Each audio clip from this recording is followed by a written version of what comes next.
And welcome back to the NWA 1983 project. I'm your host, Lex G. And with me, as always, is Matt Riley. How you doing tonight, Matt? Oh, hurt. You're playing hurt. I love it. Dedication, my friend. Dedication. So tonight's episode will be live from the Greenboro Coliseum, the Clash of Champions. Now, guys, I know that the Clash of Champions happened, the first one, in 1988, but fuck it, we're doing it early. It's 1983. It's our version of the NWA. It's our version of the Clash of the Champions. On this show, you will see Harley Race defend the NWA World Title against Wahoo McDaniels. Also on this show, Ric Flair will once again take on Larry Zybyszko for the NWA National Championship. And I'm fascinated with a Ric Flair, Larry Zybyszko feud. I don't know why, I just am. It's weird, I don't know. But I'm just seeing the promos and the matches with those guys, I think it'd be phenomenal. And not for nothing, to be completely honest, if I had to redo the Horsemen, and I didn't have Tully, and I didn't have Arn, and I didn't have Ole, it wouldn't be the Horsemen, we all know that.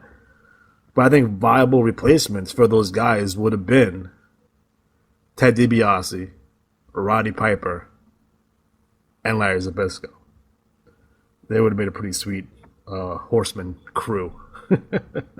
Yeah. So on this episode, we're going to discuss some various topics. For example, Billy Corgan buying the NWA, X-Pac's legal troubles at the airport. Oops. And I know a lot of people think we're going to cover Clash of Champions on the show, but it's a swerve, bro. We're going to take a look at Superstars on the Superstation instead. So, but first, crazy stuff that I've seen this week. Now I was going through the WWE Network, and in the Hidden Gems section, I found this match with Muhammad Ali taking on Buddy Wolf. And I'm assuming, well, I'm more than assuming, this is the setup for Ali and Inoki that happened in 1976 over in Japan. Everyone knows the story on how that went down. And the fact of the matter is that match was fucking the shits. But what wasn't the shits was the setup. Now, apparently, Ali was going to various promotions, kind of promoting this thing, because all the promotions around the country were doing closed circuit events for the show. So Vince was doing one, and Shea Stadium, Vern was doing one, I know Watts was doing one. So everyone was doing closed circuit events for the show, and then what they were doing was they're having matches, and then at the end of the night they would bring down the screens and then show Ali versus Inoki. I know the one from the WWF had also Andre the Giant taking on Chuck Wepner. Jeez. But so what Ali was doing, he was going around to all the territories and promoting this thing. I know Vince McMahon was heavily involved in this. And the strangest thing about this match, Ali versus Buddy Wolf, are the people that are involved. So obviously you have Muhammad Ali with Freddie Blassie taking on Buddy Wolf with the Crusher. Special guest referee Vern Gagne. On the outside of the ring, Nick Bockwinkel and Bobby Heenan. Also, ringside, Vince McMahon. And it probably was the only time Vince McMahon was ever on an AWA show. Yeah. It's completely insane to me. They had this match, and actually the Ali-Buddy Wolf match is a hell of a lot more entertaining than the Ali-Inoki match, because they were actually doing stuff. Ali's throwing punches, Buddy Wolf is taking him down. At one point he fucking body slammed him, hit him with a fucking backbreaker. You know, he's actually doing shit to Ali. At some point, Ali busts him open, and then it's a schmaz, draw, DQ type finish. Very unclear because there's no commentary over it. If you watch the version on YouTube, it's actually commentated by Howard Cosell, which is, again, extremely strange to me. But the WWE version has no commentary over it. Ali would do a couple other exhibitions, but they never really put him over strong. Like, he should have been knocking dudes out. They kind of prep for this Inoki match, and it's completely insane. They do a little angle with Gorilla Monsoon over in New York where Ali gets in the ring, he's taunting Monsoon. Monsoon puts him up in an airplane spin and fucking just drops him. And then fucking Monsoon goes on an interview and buries him. So I don't know if they were setting up Ali as the heel here. Like, this guy thinks he's better than wrestling. It looks, to me, that's what it sounded like. But post Foreman fight, there's no way Ali would have been a heel. He would have been cheered. And that's what's completely insane to me. So they go into the match, and it's a shoot, it's a work, it's kind of muddied. Bret Hart famously claimed that if Inoki knocked out Ali, that the Nation of Islam would have murdered him. They put rules where I guess Inoki couldn't fucking grapple, couldn't throw kicks unless it was to the legs, and he had to be on his knees. So the match itself was a fucking shit show. With those rules, it kind of backfired on Ali here, because Ali got cut on his fucking leg, and they almost had to amputate his fucking leg. Really? Yeah, and that's for shoot. Post Inoki, Ali lost a lot of his mobility because of this fight. So, completely ridiculous. If I was booking this thing, I would have had Ali go over everyone. I would have put him in the ring with Andre the Giant and fucking knocked out Andre. If you didn't want to sacrifice Andre, then fucking put him in the ring fucking with Ernie Ladd and have him knock out Ernie Ladd. Who cares? Right. But this was still at the time where wrestling promoters were still stuck way in the past, and they couldn't see the big picture here, and they had to protect wrestling, and we got to protect kayfabe, and it's like, I know it's 1976, but no one in their fucking right mind with any kind of intelligence thought that wrestling was real in 1976. I'm sorry. Yeah. Fuck that shit. And putting Ali over, Ali at the time was probably the greatest fighter up to that point ever. And you're not going to fucking put this motherfucker over? Nah, whatever. It's just boxing. It was the biggest sport at the time. Yeah, like, come on. And if they would have treated Ali the right way, he probably would have been more flexible on doing fucking shenanigans down the fucking road. Maybe Ali would have put someone over, like Backlund. They were supposed to do a match with Bockwinkel. They set it up on this show. Like, it's going to be, like, after you get back from Japan, Bockwinkel's in the ring calling out Ali. Like, you're going to fight me next. And obviously, after that bullshit in Japan, that shit didn't go down. Now, we would see Ali come back for WrestleMania and do some other stuff, but fucking Ali, maybe he didn't want to do, after boxing, he could have been more involved with wrestling. I know the Parkinson's kind of got to him, but yeah, he's an A-list celebrity, biggest sports star in the world. It's completely insane. So, Matt, what are your thoughts? Well, I agree. It's a thing where you had these old school guys. Essentially, they were, a nice way to put this, but you had these people going to cable stations in the 80s and saying, we'll give you all this stuff, saying, yeah, but, I'm a local radio guy, and people know me. Like, who gives a shit? It's the future. Like, think bigger. Think bigger than your part of the turf. Think worldwide. And that's why I think McMahon probably was the one that really came out of that looking good, because he didn't piss him off by burying him. That's the thing. There's so many mistakes promoters have made over the years because they only think of their own pocket today. They don't think about everyone else's pockets tomorrow. Right. So. And they could have done so much more with this. And it's a goddamn shame. If you watch that fucking Ali Inoki fucking fight, it's fucking stupid. I've watched a couple of his things. It's just, the Inoki fight was terrible. It's just the worst thing I've ever seen in my entire life. Like, boxing matches and wrestling doesn't really work, and boxer versus wrestler matches don't work. But they fucking got the fucking memo with fucking Mayweather, though, didn't they? Yeah. They put that motherfucker over the fucking Big Show. Because imagine the eyeballs they would have got. If this would have went successful, they would have been carried by every fucking news outlet in the fucking world. And who gives a shit if you're putting Ali over? Because the sportscasters and the fans around the world who are not wrestling fans think wrestling is fake anyway. If the wrestler would have beat Ali, they would say, oh, Ali took a dive. They wouldn't fucking believe it anyway. Right. So what's the difference? Have him fucking go over. You can do business in the future. It's completely ridiculous. I blame Vern Gagne. Yes. That's who I blame for this nonsense. It's their fault. It's true, Vern. But just the visual of seeing Ali with Vern Gagne, the Crusher, Freddie Blassie, Nick Bockwinkel, Bobby Heenan, and Vince McMahon, like, talking and being friendly with Vern Gagne, it's completely fucking insane to me. You know what I mean? And there's been a lot of, like, there's the narrative that's out there. The narrative out there doesn't mean anything to me because obviously in April of '75, Ali came to Japan, and he's saying that there's not a Oriental. Well, that's what he said, folks. Oriental fighter that can beat me. I'll give him $1 million if he wins. It made headlines all over Japan, and Ali was paid $6 million for the fight, and it was in the Nippon Budokan in Tokyo. Ali comes into the airport and says, "There will be no Pearl Harbor. Muhammad Ali has returned. There will be no Pearl Harbor." I'm like, holy shit. I mean, it was closed circuit to 150 different locations throughout the United States, which is huge, and completely insane. But the rules kind of fucked that up, and it's funny because Ali and Inoki became friends after that, and Inoki used Ali's theme song from his movie The Greatest. Still one of the few men to ever have to star in his own movie about himself, which is awesome. But yeah, the fans of Japan were so fucking pissed off at it, they fucking started throwing fucking trash into the ring, and they're screaming "money back, money back." Like, it was fucking bullshit. But what are you gonna do?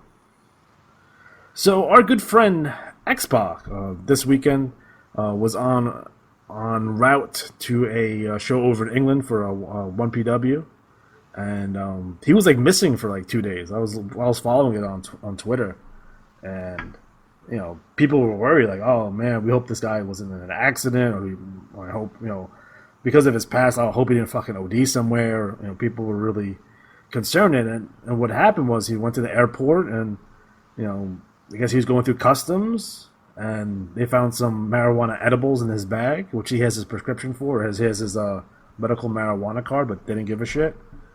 And then apparently his explanation, the customs officers claimed that he had crystal meth on him, but Xbox disputes that. And he says, "I had pills on me, but they're for my yeast infection."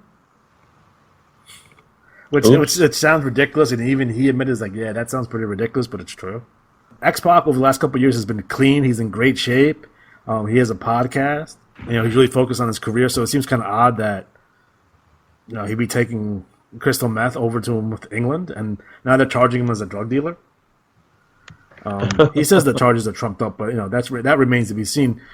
Now he says that fucking drug test me, fucking have me take a polygraph, but these guys trying to set me up. Essentially, what he's saying. Yeah. But I'm going to give X-Pac the benefit of the doubt, and here's why. I met X-Pac. X-Pac was one of the nicest guys I ever met in wrestling, period. So let me paint the scenes for you. WrestleMania 29. I'm at the Fan Fest, and the way they did it, when you're in the arena, like the arena, like all arenas, it's a giant circle, right? So throughout the circle, there are stations where guys are signing autographs, and you wait online, get the autograph, and then you move on. But they do it like in 2-hour blocks. So once the 2 hours are up, you have to leave and then come back out because they swap out all the guys. Which is it's a pretty cool setup, unless the line is fucking insanely long. So we're at X-Pac's line, and time's up, and they're the guys are trying to get him to leave, and he won't leave. He's like, no, I'm signing all these motherfuckers' autographs. They sat here on fucking line waiting for my autograph. I'm going to sign each and every one of them. And he was super, super sweet to like all the Make-A-Wish people and the people with disabilities, and really did see a different side of X-Pac. And this is, I don't know if you guys remember this or not, he ripped his asshole. Yeah. Master and Baka Buster, so he's like fucking seriously hurt. And he was as sweet. You can tell he was hurt, but he sat there and signed every single person's autograph. So to me, he's a super sweet guy. So again, it remains to be seen. I'll wait for all the information to come out, and I wish X-Pac all the best. So Matt, what are your thoughts? Well, I think unfortunately, what happens a lot is you see these things and go, "Oh, they relapsed," and I hope that it's not the case. And then people will say, "Well, they had all this stuff on him," and it's like, well, unfortunately, in this country, with law enforcement refusing to police itself, you can't always dismiss people saying, well, they planted things, because they just caught those guys in Chicago doing stuff like that repeatedly. And you see all the controversies at the airports as of late, too. Right, and it's one of those things that they want an easy target, they want to make headlines, and just so hopefully in the end they'll can be okay. I'd like to see him come out of this okay. That'd be nice. Because he really found, just like Scott Hall, it looks like he really got his life together now. After years of being, in the fog. So. Yeah. We'll see how that goes and see how it plays out. And Xbox super cool dude, so that's all I have to say about that. So Matt, you ever heard the event called Superstars on the Superstation? Vaguely, until you obviously let me know about that ahead of time, but yes. So Superstars on the Superstation was, I guess you can say, it's a precursor to the Clash of Champions, and that's why we're talking about it. Now, this show was on February 7th, 1986. Now, this is about 2 years before the first Clash of Champions. I don't know if it was a primetime show or not, because there's no time on here, but I've watched it a couple of times. So this was the way it was supposed to be. This was a show to promote Jim Crockett Senior Memorial Cup Tag Team Tournament, which I know Matt's a big fan of, and so am I, of this event. Yes. I thought it was fucking sweet. The premise of the show is that fans can vote for their dream matches of their choice, which is very interesting because, up until, I guess, the WWE was doing that shit, I never heard of anything like that before. I'm assuming they had wrote in, or they called a 900 number line of some sort. The event drew 10,000 fans to the Omni, and it did a rating of 3.2. I know there's a lot of wrestling shows out there right now today that wish they can draw a 3.2 rating. Right. So, so there were 3 dark matches. So they had Ron Bass and the Barbarian, who fought to a draw. Baron Von Raschke defeated the Italian Stallion. And then Jim and Valiant defeated Arn Anderson by DQ. So those are kind of 3 interesting matches. But the 4 matches that the fans voted on as their dream matches start off with the Midnight Express with Jim Cornette. They defeated the Rock and Roll Express for the NWA World Tag Team Championships. And now this match was fucking phenomenal. It went 17 minutes, up and down action, everything you expect from a Midnight Express, Rock and Roll Express match. Again, don't forget that you're right in the midst of this feud too, so it was fantastic. Right. Again, everything you would want in this type of matches. And it's still the original Midnights with Bobby and Dennis Condrey. Obviously, Robert and Ricky just recently went to the Hall of Fame. Fantastic match. The next match is the Road Warriors, who defeated Ivan and Nikita Koloff by disqualification after 6 minutes. Oops. This match probably went 4 minutes too long. Uncle Ivan did his best to keep this match together, but with 3 guys that are not known for their in-ring skills, it was going to be kind of tough. And in another phenomenal match, we had Dusty Rhodes, who fought Tully Blanchard to a draw. And this was for the NWA National Heavyweight Championship. And I like the finish where Tully stole the belt, which was always nice to see. Dusty Rhodes with Baby Doll too, by the way, which I never liked her as the babyface. Yeah, not many valets can work well as faces. And it's funny, she's like, if I remember the angle correctly, Dusty had won her in a match, right? Right. I'm pretty sure that's the way it went down. But Dusty went for Dusty was calling her a slut and a pig for 6 months prior to this. And now she's all like, yay, Baby Doll's awesome. So Baby Doll. Remember when she came back and she wasn't chubby no more? And she wasn't over anymore either? She came back and managed like Larry Zybyszko. It was weird. Yeah, I remember that, and I was like, why do I give a shit about her? Yeah. Baby Doll, you're not that attractive to begin with. You're like a Georgian 6. Wow. Was that like a Boston 2? Yeah, she would have been like she would be a Revere 4. Ooh. Which Revere's North Shore, it's just, Okay. Yeah. But anytime you have Dusty Rhodes and Tully Blanchard in the ring, it's going to be fantastic. And then in the main event, which I found odd, and this was a dream match, Ric Flair defeated Ronnie Garvin. And this was for the NWA World Championship. Obviously, Flair's the champion at the time. Flair and Garvin have good matches. You know what I mean? They have good matches. I think Garvin, we always talk about Garvin in that title run in 87. Which is funny, this is about like a year and 10 months out from that. The reason people shitted on it, number one, because they took that match was in Chicago. I think if it would have been in Charlotte or in Greensboro, you would have had a different crowd reaction. And I think that they looked at Ron Garvin as a mid-carder. And when you elevate someone like that, like all of a sudden you shoot him up to the top like that, people are going to shit on it. So that's what happened. But Flair and Garvin have good matches. Kind of like Garvin and Valentine had good matches too. Like they had really good matches. Although you ever seen Garvin do that top rope fucking sunset flip? Yes. It's fucking weird looking. Because you don't expect him to come off the top rope. Yeah, I wasn't the most agile dude to do that, so. What was the deal with he had a little rat tail? I know that was popular in the 80s, and I had one, but you're a grown-ass man from Canada, man. A lot of things in wrestling where it was like, you look the other way. Yeah, I guess you have to. Like, they had mullets until, like, 1997. Yeah. So this event had A-list celebrities. They had Willie Nelson. Hey! And Major League Baseball pitcher Gaylord Perry. Oh. Wasn't Gaylord Perry, like, the cheatingest motherfucker on the face of the earth? Like, he would constantly just doctor baseballs. Yeah, he was. He fits in wrestling. Those are your celebrities, folks. Insane. But, again, this is a setup for the Crockett Cup, which is probably the best tag team tournament of all time. Is that safe to say? Yeah. Just because the people who were involved? We need more shows from the Omni. I wish there was more shows on tape, but there's not. There's very few.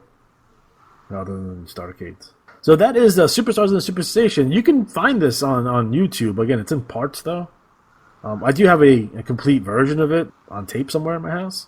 But yeah, overall, it's a fantastic show. And it's funny that we're starting this primetime special thing even before Clash of Champions. I don't think a lot of people know that or give this event as much love as it probably deserves. So yeah, go check it out. So, so news just came across a couple of days ago that Billy Corgan of the Smashing Pumpkins, formerly of TNA, had purchased the NWA. Yeah. And we're curious about what exactly, I think everyone is curious to see exactly what he's going to do with it. Now, this to be clear, I just want everyone to understand this, and if you're not familiar with the NWA or what's it about, I'm not really sure why you're watching this show. But if you don't know, the NWA per se is not a wrestling promotion. So Billy Corgan didn't buy a wrestling promotion. He didn't buy rings or wrestlers' contracts or even TV time slots. He didn't buy any of that. The NWA, in its current state, is essentially a licensing, a franchise kind of office where they would franchise the name to local promoters, independent promoters, and they would get to use the name NWA. Yep. Billy also gets a belt. He gets the NWA belt, which it's still the NWA World Championship, and although it doesn't mean it means a fraction of it would have once meant a long time ago. But I guess the most important thing that he bought was the legacy of the NWA. Well, I think what you have to worry about too is like if he does license the name out, is he going to be going about the road of like, well, you guys up in New England can be NWA New England and bring those days back?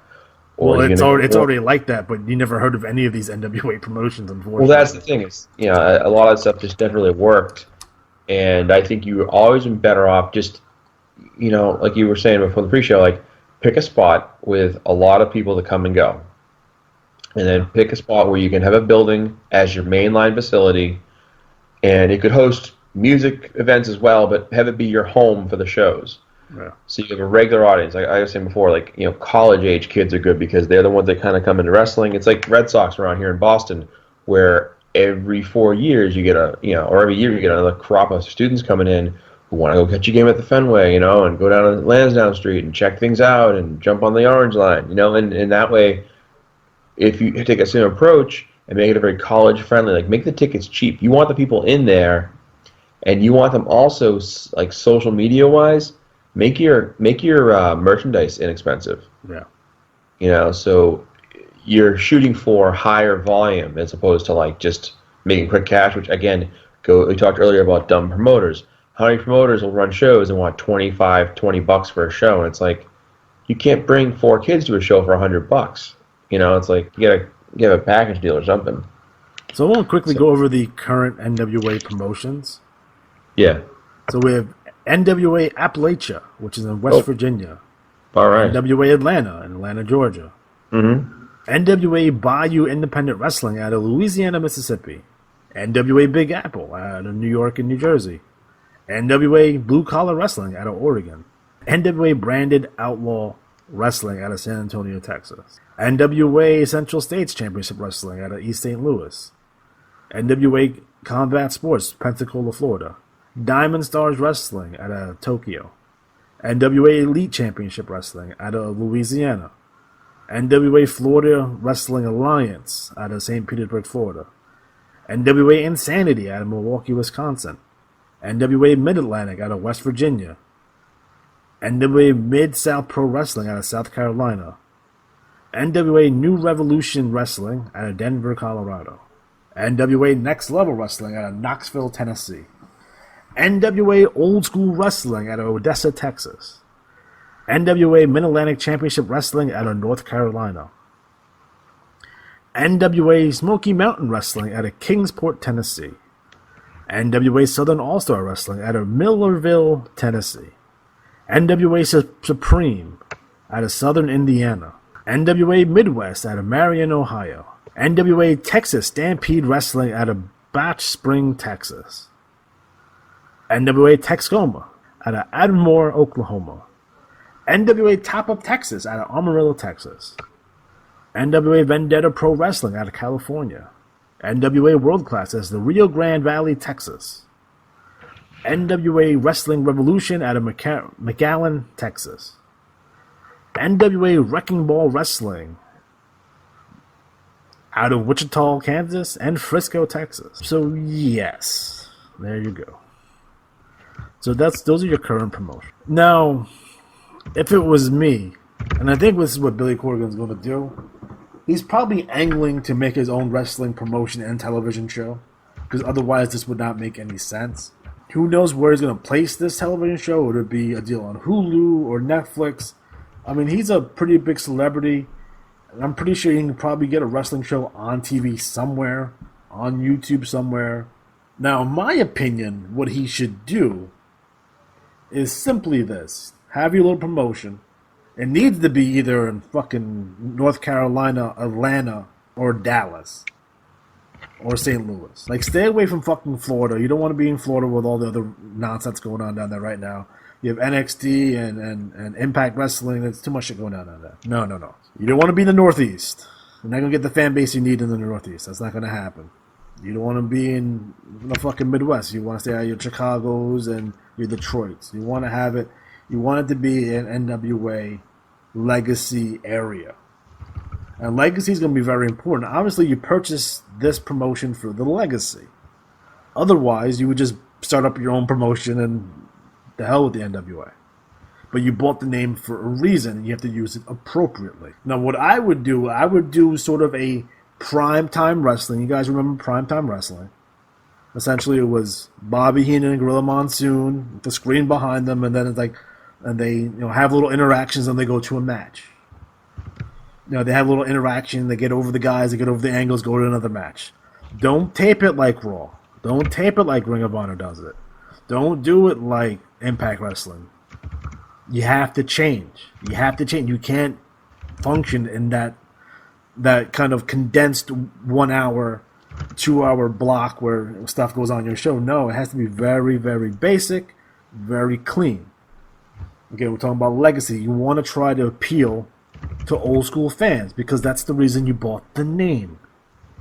Again, if you want to appeal to modern fans, you don't need the NWA to do that.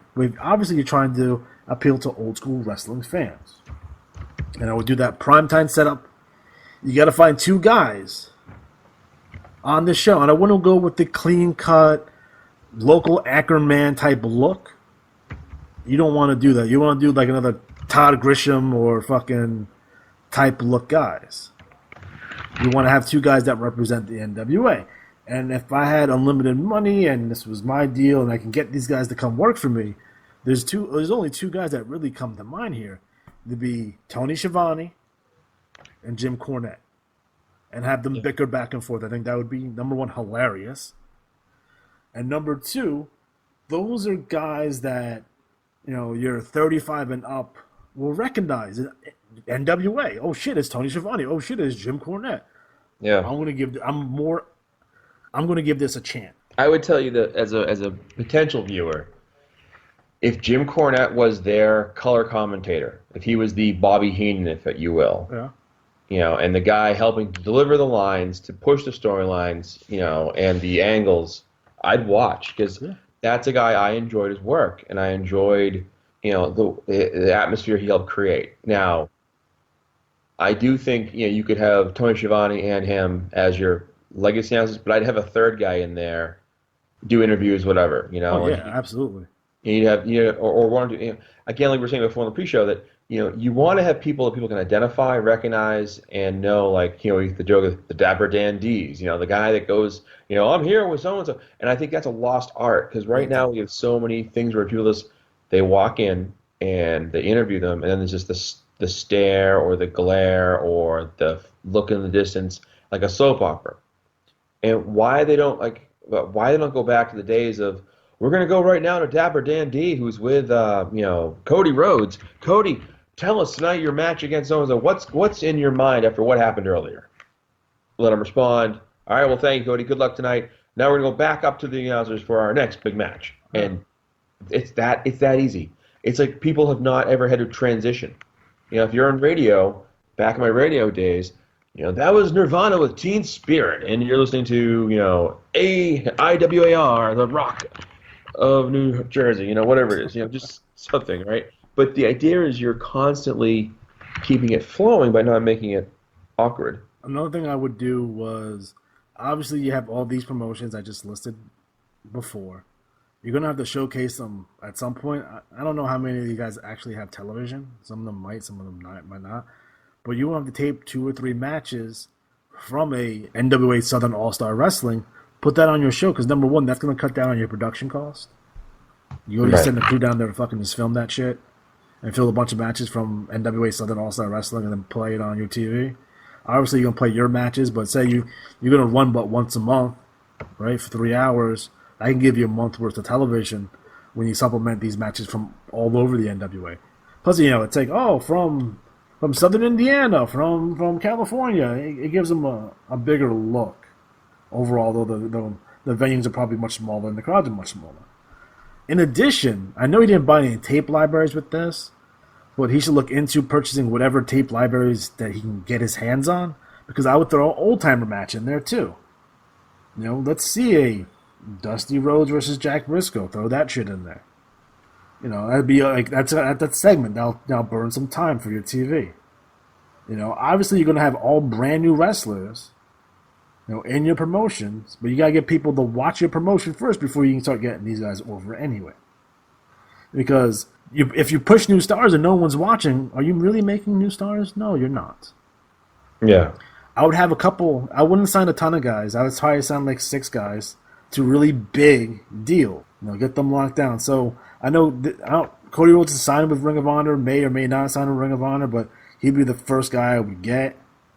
Wes Briscoe is another guy I would get, and we'll set that up in a second.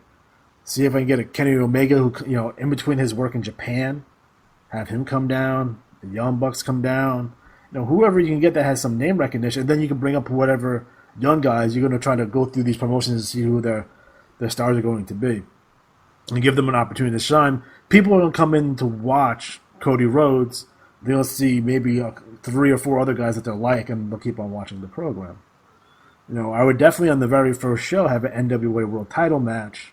You can always vacate the belt. It would be Cody Rhodes taking on Wes Briscoe for the NWA World Title, because that's legacy, right? Rhodes and Briscoe, right? That's important. Right. It's a big deal. To take it one step further, I would try to get as many former NWA World Champions to come in to present the winner with the championship belt. So Dory Funk, Terry Funk, Harley Race, Ricky Steamboat. Maybe you can get Flair, maybe not. Ron Garvin.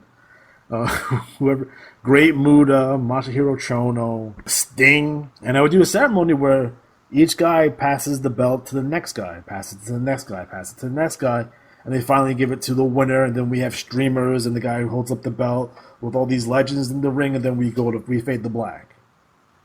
And that's your vision for your very first show, and that's something that you can go back to 3 years, 5 years, 10 years down the road when you're showing the evolution of your brand and your promotion. And that's what I would do right off the bat. Obviously, you're going to have all young guys, but every once in a while, bring in a Rock and Roll Express. Just to give it a taste. You want to have the NWA, lack of a better word, flair, just a little taste of it. Nothing too crazy. Obviously, you're going to have your high flyers, and you have your technicians, and you're going to have your big guys. You're going to have your young guys out there because your mid-level veterans are already in NXT. They're already going to the WWE, or they're with TNA, or they're with Ring of Honor. So you're going to have to try to get the best guys that you can possibly get. You're going to have to bring some guys in from Japan. You know, if you have the NWA World Champion, they gotta defend that at NWA Smoky Mountain Wrestling, and you have to tape it and put it on your show. See if you can make a deal with Ring of Honor to have them defend the belt, even if it's dark. Opening match, dark match. Hey, we're gonna Ring of Honor. We're gonna tape it here, and we'll put it on our show. You know, work out a deal that way. Same thing with New Japan, All Japan. You know, some of these other promotions to kind of get the belt recognized as the World Heavyweight Championship, as the touring champion. If you're going to try to bring that back to at least a certain degree. Obviously, if you become big enough, you're not going to have to do that down the road. But if you're going to stay small for now, you know, stay small. Obviously, I'd like to see it in one place, maybe a brand new sportatorium somewhere. Maybe do it in Charlotte, maybe do it in Dallas, maybe do it in Atlanta, St. Louis, and keep it in one area. I would suggest for Billy Corgan to buy the arena or buy the venue that you're having this in, so you can have 100% control. You paint the walls black. You know, you have your people, sit in the front row. You kind of want to have it be a kind of a tourist destination a little bit because you're gonna pull in fans. Work it with a fan convention. You're gonna do a Legends convention in Charlotte. You know, they're huge down there. Have it kind of connected with that, so you can bring in fans from all over the United States for your big convention, and then they can watch your product. You know, there's a lot of things you can do. You have to be smart. You have to move forward, but you always have to have your peripheral vision on the legacy and the history, because when it comes down to the NWA, and if you bought the NWA, you have to focus on legacy and tradition. Otherwise, you didn't need to buy it, because you didn't buy anything other than a name, a legacy, and a belt. Definitely should keep that in mind. Maybe you should give me a call. If someone listening to it can get in contact with them, give them my contact. You can follow me on Twitter if he wants to. Then we can talk about this. Because obviously I'm very passionate about the NWA. I do want to see an NWA product return to prominence.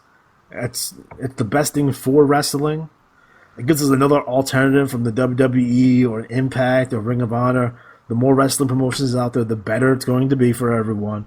The more guys making money in wrestling, these guys won't quit and do something else. Right. You know what I mean? We keep the talent here. Well, I think you mentioned earlier, too, that if they do a show where it's an actual show with substance and timeline and not just the Flip Fest 5,000, these guys, all that happens, the risk of that is that all these guys get hurt. Yeah. So by the time they're actually ready to make money, they're out of the game. Yeah, we're looking at now, and WWE has a fucking slew of fucking injuries. A slew of injuries. What happened to Strowman? He get hurt? That's what I heard. I didn't hear that. I heard he's fucking taking pictures of Roman Reigns on vacation. Really? Yeah, fucking breaking kayfabe. Fucking Titus O'Neil, I feel bad. He can't catch a break. He's the one who posted the picture and then quickly deleted it. But again, once you put something on the internet, it's there forever. Yeah. So apparently Roman Reigns and Braun Strowman are his blood feud, and they're taking pictures with smiles on their faces. Yeah. I mean, kayfabe's dead. We know that, but don't be fucking... Like, don't do that. You know what I mean? Yeah. Like, be smarter than that. You know, reality television is fucking scripted as fuck. But if two people are feuding on reality TV, they're not fucking taking pictures together and fucking saying, great match, you're my best friend on fucking Twitter. Yeah. Play that up a little bit. Come on, guys. We got to work a little bit here. Work with us. We want to be fans. We want to support you. We want to watch the show. Fucking work with us. So yeah, I would go so far as even recreating the NWA board of directors with, say an authority figure, and my pick would be J.J. Dillon. Again, he's closely associated with the NWA, Jim Crockett Promotions, and then I would have like the board of directors be like Terry Funk, Dory Funk, Harley Race, and they can do that. I mean, you have to do pretty straight late wrestling. You can't do crazy angles, crazy fucking matches. It has to be pretty straight laced. You can make it exciting. But you have to, with all, and I've mentioned this on other show, if you're going to start a fucking promotion from scratch, it's about universe building. You have to universe build first. See, WWF has, 70 years now? 70 fucking years? Yeah, I'd say so. Yeah. About 70 years of universe building where now they can do whatever crazy shit they want to do because they've had 50 years of fucking of regular shit before they went sucking sideways. So you got to establish what a DQ is. You have to establish what these matches are going to be like. You got to establish the rules first, and then you can start. Like, the worst thing to do is first fucking match in, they fucking cut an angle. Right. These guys haven't wrestled. They haven't done anything. Why are people wrestling? People wrestling for money. You have to set those precedents down. And it goes back. I asked our friends on our Facebook page, what are some of the things that they missed from wrestling? So I put it out there on our Facebook page, which is the IWAR Network Facebook page. 5 things that they should bring back to modern wrestling. And my 5 things were cowboys, Indians, guys wearing one black glove, managers, and bikers, and also leather chaps. So IWA Flip wants to see animals, snakes, dragons, birds, dogs, and Brother Love. He wants it all back. Okay. Donald Henry wants guys wearing T-shirts and jeans. There's too many guys wearing trunks and tights. Rich Schwarzenberg wants managers, heroes, well-used giants, long title reigns, and tag teams with storylines. Derek Sharp wants the use of actual jobbers, time limit draws, winner's purse and loser purse, and battle royals with a $10,000 prize. Jake Joyce wants to see TV title matches where the heel gets a win with a sneakily time limit draws, like they used to do with the NWA and WCW title when it was only 10 minutes long. Right. Dave Barton wants masked heavyweight heels, guys like Superstar, Mass Superstar, Super Destroyer, and the Spoiler were awesome. Jake Joyce wants the return of Bad News Allen from the grave. Yeah. Thomas Cottrell wants long build to matches. It used to be like, I'm going to kick your ass at WrestleMania in 6 months. And then by the time it arrived, you were so hyped and the quality matches didn't even matter. Right. So, Matt, what are some of the things that you want to see brought back to modern wrestling? Say one of the big ones would be finishing moves that really work. It takes 3 finishers now. Right, or there's a kick out. I'd also would say, submission holds. Because that way, it used to be like, oh my God, you get him in the hold, or you hit him with whatever, it's done. I used to feel the only way to survive a finishing move was if your foot fell on the bottom rope, or there was some sort of manager distraction, like make it really work. The ref was knocked out. Right. I do think that you can have managers play a bigger role, and I think part of the problem is the powers that be in, I know mostly like WWE, is that largely, these guys that are calling the shots don't want to, quote unquote, hire somebody who's not ring talent. And yet those guys help enhance the talent. It's like having a backup singer, or having like a lead guitarist. Like, yeah, you're the main, singer, that's fine. But the backup artist is helping create the overall picture. Yeah. And there are so many guys that are not great talkers that could use a mouthpiece manager. Like, they don't even be as good as Paul Heyman. Be as good as Sir Oliver Humperdinck. Yeah. Just be Dink. Can we be Dink, please? He was just a character and a weirdo. So, guys, in the comments section, please write what you would like to see. What would you like to see to be brought back to modern wrestling? And I would be remiss before we leave for this episode. We have to talk about the Vince McMahon biopic that we're seeing leaks of the script. Now, obviously, this script will not be what we see on the screen if it's ever one made. There's been reports that Vince has bought the script, so no one would put it out because it's fucking so fucking weird.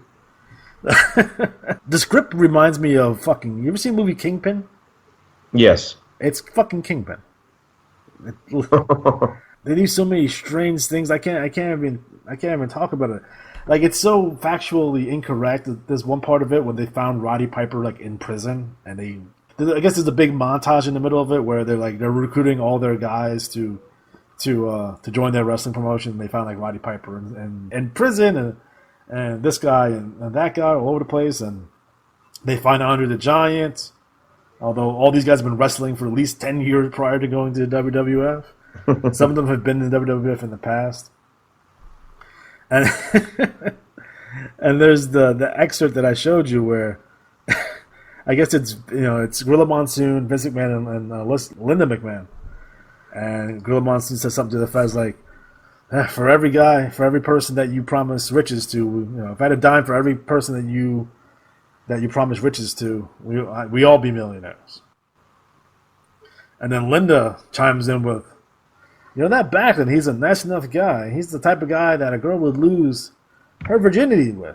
But Hulk Hogan, he's the type of guy that makes you wonder, I want to try that butt stuff. He opens us up to a brand new audience. Now, Linda McMahon is, obviously, in the presidential cabinet. And she's a lawyer, college educated. I don't really see her fucking saying any of her fucking dialogue in the fucking script at all. Essentially, they have her portrayed as like a waitress at a fucking strip club, which I don't think is accurate. Wow. Like all kinds of crazy shit, and like it's just inaccuracies in the script. Like they made the NWA seem like a real mafia. Oh boy. NWA was never like a real mafia. I know sometimes the members of the NWA themselves want to portray them like they were in a real mafia, but no. They never had guys fucking whacked or murdered or any of that stupid shit. That stuff didn't happen. No, stuff like they had Vince McMahon Sr. living into the early 90s. It's fucking weird. You tell someone tried, but failed terribly into writing at least close. Now, obviously, it's a movie. So there's going to be creative liberties, but fuck, dude. Now, if I had to pitch a Vince McMahon movie, essentially, and I know we talked about gangsters, it would be a ripoff of The Godfather. Because there's a lot of parallels you can draw. The Godfather is my favorite movie, all kidding aside. But so obviously you have the dad who's in this business. The son is kind of reluctantly brought into the business, kind of learns underneath his father, and it takes out all his rivals. Essentially the plot line of Godfather. Obviously, it's like a 9-hour fucking movie. There's more than that. But that is literally Vince McMahon in a nutshell. You know what I mean? Ruthless guy, cold, calculated, brilliant. Michael Corleone was cool, calculated, brilliant in the way that he took down all the other, guys in the mafia. And that's the way Vince needs to be portrayed, not super over the top, like, you're fired. Don't make him like the Mr. McMahon character. Make him more cool and calculated. So, Matt, how would you write a Vince McMahon movie? Well, I think the story of his success is also it's the double-sided sort of, he became a success, but he destroyed the industry for the most part, because as he saw that, like, the last gasp of the WCW, when you had a rival pushing you that way, it made better product. Yeah. It pushed them, and without someone to push them, there's lots of room for error, and they have no one to blame their bad ratings on but themselves. Yeah, I mean, that's all aspects of the movie. It might actually work better probably as a television show. Like a Netflix or HBO where you can have swearing and maybe some nudity. Because every story needs at least a little bit of nudity, in my opinion.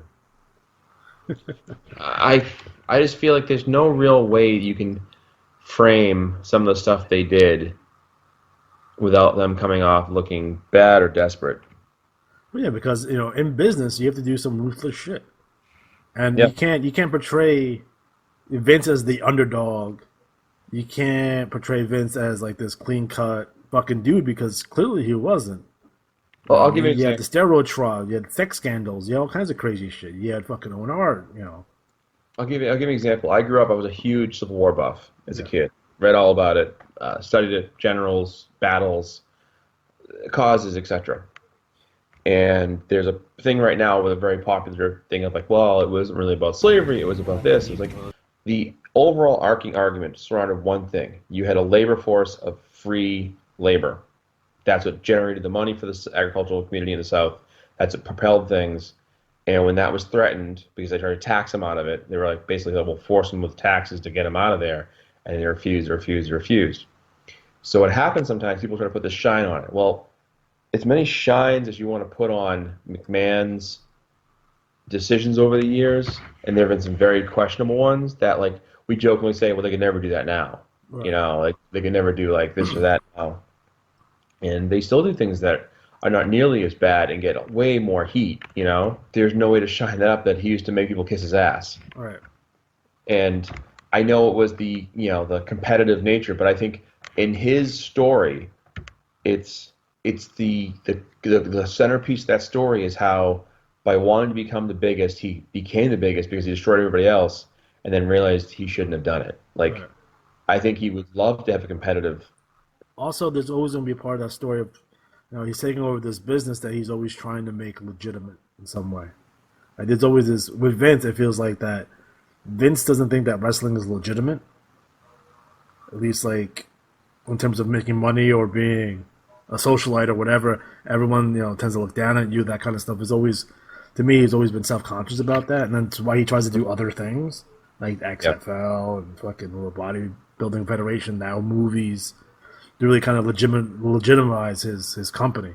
And I think when you don't have someone as a foil, you have to make them. So for Vince, been, you know, after he's been out of the limelight, it's been other things.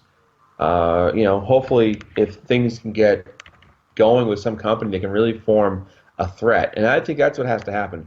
There has to be someone who's a viable threat to their thing. And I don't mean threat like going to shut them down, but draw viewers away. Like when they had Royal Rumble for free on USA. Yeah. You know, well, if somebody came along and said, we're going to have a free insert whatever here. And we've talked before about ways to get the fans more involved, you know, by making the winners of the matches having direct correlation to how fans get involved with prizes. You know, so it's something you could do and get more fans involved. Yeah, I totally agree. So, obviously, it's 50-50 shot this movie will or will not get made. I'm of the opinion Vince saw the script, how awful it was, bought it, and with the intentions of making sure this never sees the fucking light of day.